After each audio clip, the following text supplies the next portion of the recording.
네, 문자열 강의 시작하도록 하겠습니다. 이번 시간에는 지난 시간에 했었던 문자열에 대해서 좀 중요한 부분들을 짚고 넘어갈 예정이고요. 그 다음에는 이제 C 언어에서 이제 기본적으로 제공하는 라이브러리 string.h, string.h라는 헤더 안에 여러 가지 함수들이 존재하는데 그 중에 좀 몇 가지만 이제 보고 넘어가도록 하겠습니다. 그 다음에는 이제 연습 문제 두 문제 정도 풀어볼 예정이고요. 심화 문제 같은 경우에는 이제 PDF로 그냥 풀이를 올려놓도록 하겠습니다. 다들 심화 문제를 풀어보시고 PDF 한 번씩 보시는 것을 추천을 드리도록 하겠습니다. 네, 이제 지난 시간 복습을 한번 해보도록 할게요. 문자열의 기본적인 구조는 지난 시간에도 말씀드렸다시피 캐릭터의 배열 형태로 주어져 있고요. 그 다음에 가장 마지막엔 널 문자가 포함이 돼야 된다는 것을 강조드렸었습니다. 네, 이 부분이 가장 중요한 부분이고요. 그렇기 때문에 배열을 선언할 때 원하는 길이보다 1만큼 더 크게 선언을 해주셔야 된다는 게 이제 중요했던 포인트였죠. 네, 넘어가도록 할게요. 네, 문자열의 선언과 초기화 부분인데요. 문자열의 선언 같은 경우에는 아까도 말씀드렸다시피 이제 주어지는 문자에 이제 뒤에 널 문자가 하나 더 포함이 되어 있기 때문에 이제 그것까지 생각을 한 다음에 크기를 처음에 선언을 해주셔야 되고요. 그 다음에 문자열 초기화할 때만 문자열이 대입이 가능하고 그 외의 경우에는 절대로 문자열을 대입할 수 없다는 것을 강조드렸었습니다. 네, 넘어갈게요. 네, 이제 문자열의 입력과 출력과 관련된 부분인데요. 문자열의 입력 같은 경우에는 이제 %s로 스캔F에서 %s로 입력을 받게 되고요. 여기서 이제 하나 더 필요한 부분은 엔드 연산자가 필요가 없음에 유의를 해주셔야 된다. 그리고 줄바꿈과 공백은 입력받지 않습니다. 그렇기 때문에 여기에 헬로 월드를 쳤을 때 이제 앞에 있는 이 헬로 월드를 그대로 치면은 어떤 문제가 생기냐, 헬로 밖에 들어오지 않습니다. 여기 사이에 공백이 있기 때문에 여기까지밖에 입력을 받지 않습니다. 스캔F를 통해서는. 출력 같은 경우에도 이제 그냥 문자를 그대로 출력하기 때문에 %s를 사용을 하고요. 얘 같은 경우에는 널 문자열의 끝부분을 만나기 전까지 모든 문자를 출력합니다. 그렇기 때문에 여기서는 공백이든 줄바꿈이든 다 출력을 하게 됩니다. 입력받을 때는 받지 않고 출력할 때는 그것들을 포함해서 출력을 합니다. 널 문자를 만나기 전까지. 네, 다음으로 넘어갈게요. 네, 이제 오늘 강의에서 좀 핵심 부분인데요. 유용한 문자열 함수들입니다.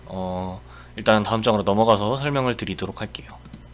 네, 문자열 함수 같은 경우에는 이제 문자열에 관해서 자주 사용되는 기능들을 뭐 C++에서 미리 구현을 해놨어요. 그렇기 때문에 이 string.h 헤더, 이 헤더를 추가를 해주신 다음에 이제 그 안에 있는 내장된 함수들을 사용할 수 있습니다. 추가할 때는 어떻게 추가를 하냐?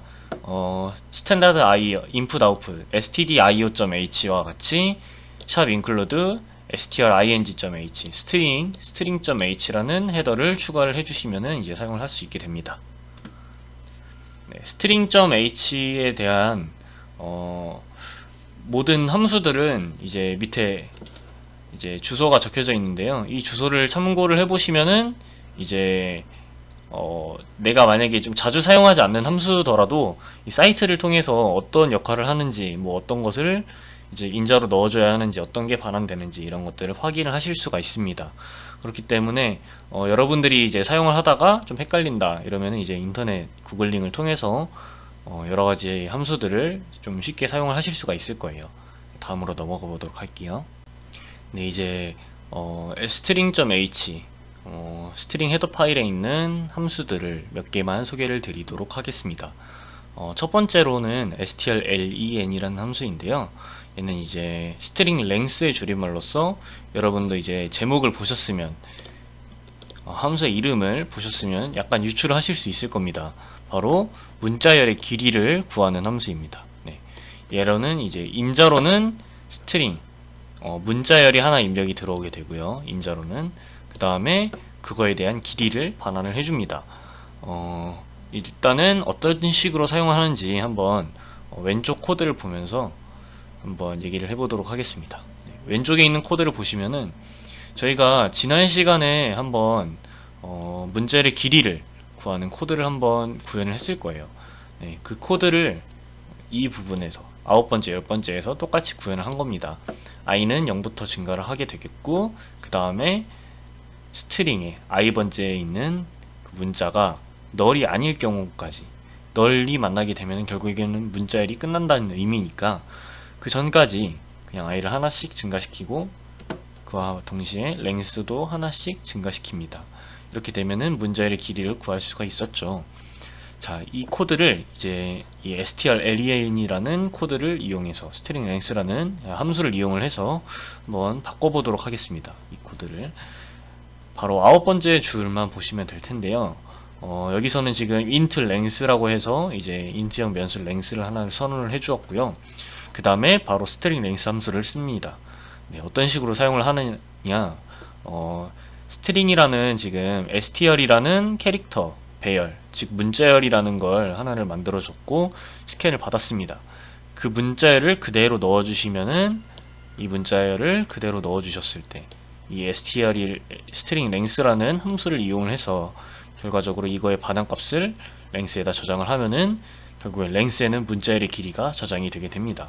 나머지 코드는 그대로 사용을 하시면 되겠고요. 네. 그래서 string length는 문자열의 길이를 반환을 해주는 함수다. 네, 이렇게 짚고 넘어가도록 하겠습니다. 네, 이제 strcmp, string compare라는 함수에 대해서 설명을 드리도록 하겠습니다. 네, strcmp, string compare라는 함수는요, 간단하게 얘기를 하면은 두 문자열을 비교해주는 함수고요. 이 두 개의 문자열을 어떤 식으로 비교를 해주냐, 사전순으로 비교를 해줍니다. 그래서 사전순으로 비교를 했을 때 어떤 게 큰지, 뭐 어떤 게 작은지, 아니면 같은지, 이거에 대한 결과를 이제 1, 마이너스 1, 그리고 0 이런 식으로 반환을 해주게 되고요. 한번 설명을 보도록 하겠습니다. 여기서 이제 오른쪽으로 보셨을 때 두 문자열이 같을 때는 0을 반환을 해주고요. 그 다음에 첫 번째 문자열 str1이 앞서면, 사전순으로 앞선다는 얘기는 결과적으로 뭐 a와 b를 했을 땐 a가 더 앞선다는 의미가 되겠죠. 그럴 때는 음의 정수를 반환을 해주고, 그 다음에 사전순으로 str2가 앞설 경우에는 양의 정수를 반환을 해주게 됩니다. 한번 예제를 통해서 한번 확인을 해보도록 할게요. 이제 str1과 str2 이거의 두 개의 문자열을 비교를 했을 때 얘네들을 strcmp라는 함수를 통해서 두 개의 문자열을 인자로 넣습니다. 이때는 지금 애플이 볼보다 사전순으로 앞서기 때문에 음의 정수 마이너스 1을 반환을 해주고요. 그 다음에 이제 만약에 같을 경우, 이제 오른쪽 코드는 이제 같을 경우를 뜻하네요. 애플과 애플 두 개의 문자열이 아예 동일하기 때문에 strcmp라는 함수를 비교했을 때 얘의 출력값은 0이 되게 됩니다. 네. 이런 식으로 두 개의 문자 대소 비교를 그냥 부등호를 통해서 하는 것이 아닌 strcmp라는 함수를 통해서 한다는 것을 알고 넘어가셨으면 좋겠습니다. 다음으로 넘어가 볼게요. 네, 이제 strcpy라는 함수에 대해서 설명을 드리도록 하겠습니다. strcpy라는 함수는 스트링 카피의 줄임말로서 말 그대로 문자열을 복사를 해주는 역할을 합니다. 이때 복사는 어떤 방향에서 어떤 방향으로 하느냐, 뒤에 있는 문자열에서 앞에 있는 문자열의 내용으로 복사를 합니다. 한마디로 여기에 이 문자가 덮어 씌워진다는 의미를 뜻하게 됩니다. 사실 이 함수가 굉장히 많이 사용을 하게 될 거예요, C 언어에서는.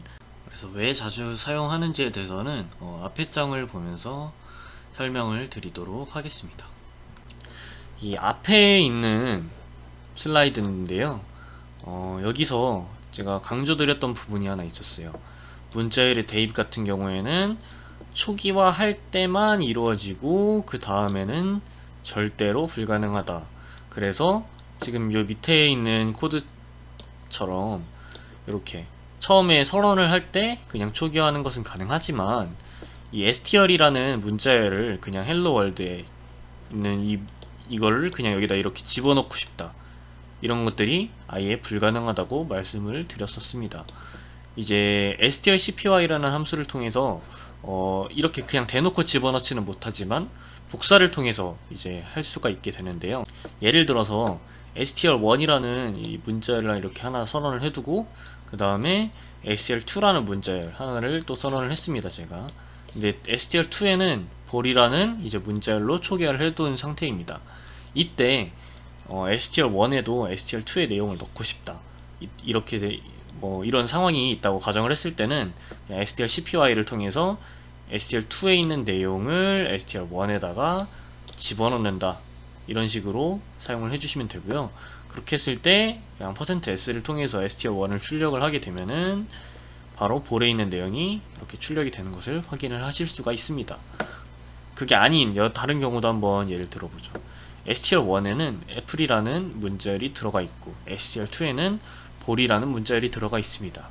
네, 이때 만약에 strcpy라는 함수를 통해서 str1에 있는 내용에다가 str2에 있는 내용을 그대로 덮어 씌웠을 경우에 지금 여기 있는 문자열이 애플보다 짧은데도 불구하고 ball만 딱 출력이 되게 됩니다. 한마디로 진짜로 그냥 덮어 쓴다고 생각을 하시면 될 것 같습니다. 네. 이런 경우가 아니더라도 뭐 여러가지 또 추가적인 예가 있을 수가 있는데요.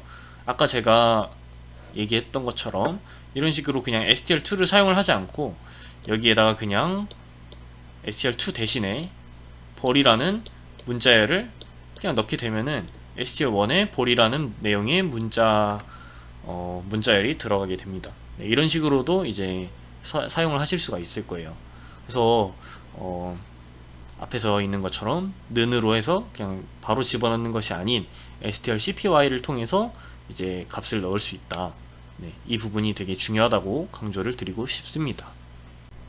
네, 오늘 알려드릴 함수들 중에서 이제 마지막 함수가 될 텐데요. 얘는 strcat라고도 하고 이제 string cat이라고도 하고, 간단하게는 얘의 줄임말은 string concatenation이라고 해서 이제 얘 함수의 역할은 str1에 있는 문자열에다가 str2에 있는 문자를 그대로 덧붙이는 역할을 해주는 함수입니다. 예제를 한번 보면서 어떤 식으로 작동을 하는지 한번 보도록 하겠습니다. string1이라는 이제 문자열 같은 경우에는 애플이 들어가 있고, 그 다음에 string2의 이제 내용에는 볼이라는 내용이 들어가 있게 되어 있네요.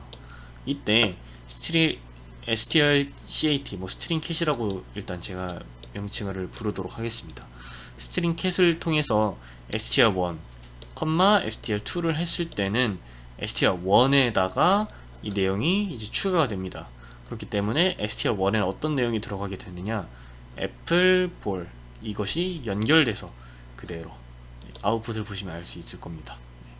이런 식으로 문자열이 출력이 되는 것을 확인을 하실 수가 있습니다.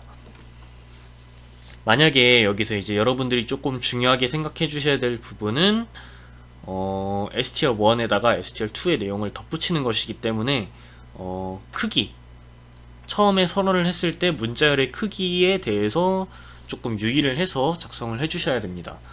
예를 들어서 애플이라는 길이가 뭐 5개라고 해서 이제 여기 str에다가 애플 플러스 넓문자에서 6으로 사이즈를 지정을 했을 경우에는 요 뒤에 볼이라는 것들이 뒤에 붙어도 str1의 사이즈는 이미 6으로 정해져 있기 때문에 뒤에가 붙지 않고 에러가 나게 됩니다. 네, 이 부분을 유의를 해서 strcat라는 stringcat 함수를 잘 사용을 해주시면 되겠습니다.